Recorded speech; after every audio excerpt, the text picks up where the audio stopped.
નમસ્કાર. Gujarat police constable 2025ની જે ભરતી પ્રક્રિયા છે એ હવે એમ કહી શકાય કે એના અંતિમ પડાવ પર છે.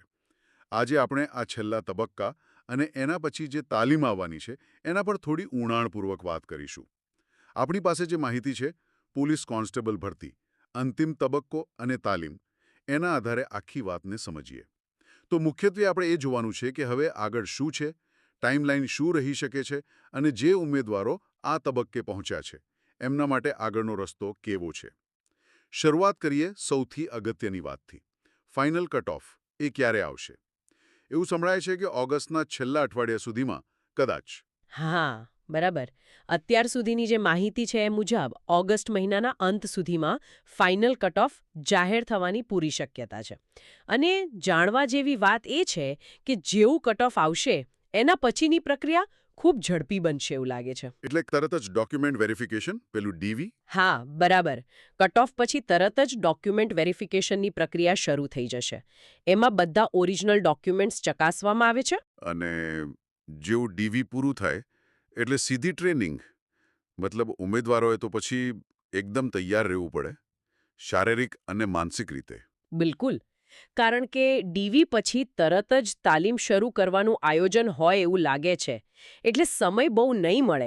આ ઝડપ એટલા માટે પણ જરૂરી છે કે નવા કોન્સ્ટેબલ જલ્દી ફોર્સમાં જોડાય અને જે ખાલી જગ્યાઓ છે એ ભરાય. અચ્છા, તો પછી આ તાલીમ વિશે થોડી વધુ વિગતમાં વાત કરીએ. કેટલો સમય ચાલે છે આ અને શું શું હોય એમાં? સાંભળ્યું છે કે 9 મહિના જેવું હોય છે. હા, સામાન્ય રીતે ગુજરાત પોલીસ કોન્સ્ટેબલની જે બેસિક ટ્રેનિંગ છે એ 9 મહિનાની હોય છે. અને આ 9 મહિના ખરેખર ખૂબ જ સઘન અને મહેનત માંગી લેવા હોય છે. શું શું કરાવે એમાં મુખ્યત્વે?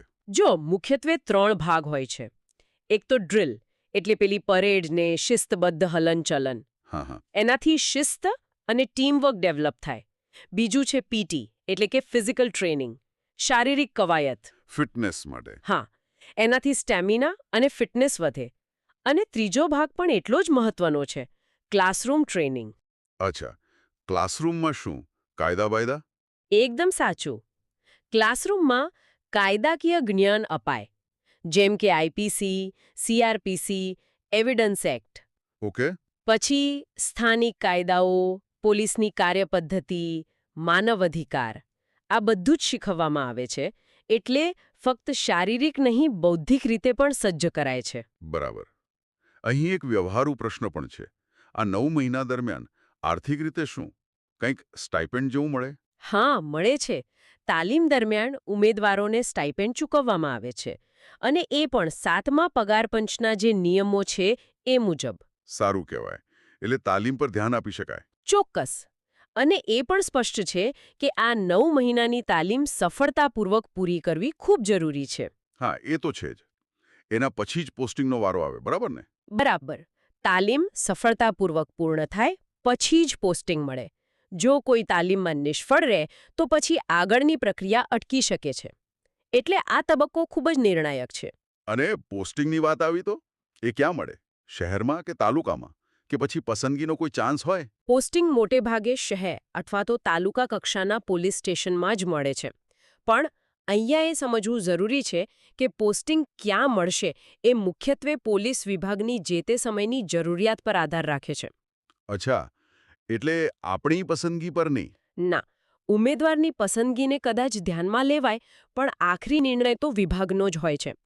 ક્યાં મેનપાવરની વધુ જરૂર છે, ક્યાં કેવા પ્રકારની કામગીરી છે, એ બધું જોઈને નક્કી થાય.